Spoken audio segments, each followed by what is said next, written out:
2025 সাল উপলক্ষে আমাদের দেশের জন্যে একটি ছোট্ট কথা বলবো।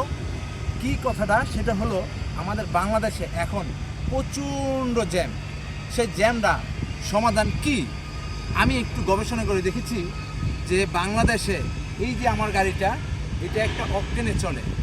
তো সেই গাড়িটা আমার আছে বা যার আছে, যারই আছে, তারা এই গাড়িটা তেলে চালালে খুব হিসাব, যেটা প্রয়োজন তখনই বের হয়।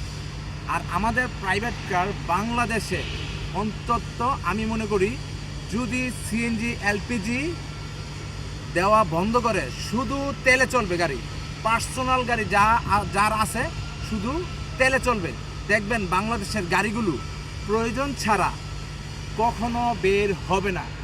একটা জিনিস আমি আজকে বলে দেই, একজন যার সিএনজি গাড়ি আছে, মানে এলপিজি সিএনজি চলে, সেই গাড়িটা একজন বাচ্চাকে নামাই দিয়া তারপর সে তার বন্ধু বান্ধবীকে নিয়ে ঘুরতে বের হয়। ওনার প্রয়োজন নাই ওখানে যায় যেখানে আপনার মার্কেট করবে, কিচ্ছু কিনবে না, মার্কেট শুধু ঘুরে দেখে সে আবার চলে যায় স্কুলে বাচ্চাকে নিয়ে আবার সে যায় তার আরেক বন্ধুর বাসায়। যাওয়ার পর সে ওখানে সময় শেষ করে, বেশি সময় থাকে না, সে আবার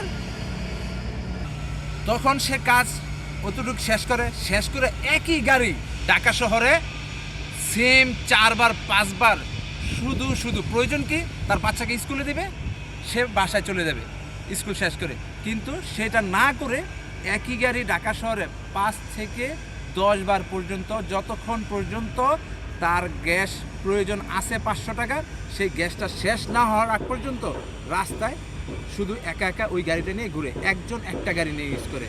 তো যদি অকটেন সিএনজি তেল এগুলো বন্ধ করে দেয়, শুধু অকটেনে চলবে, তখন বাংলাদেশের জ্যাম কখনো থাকবে না।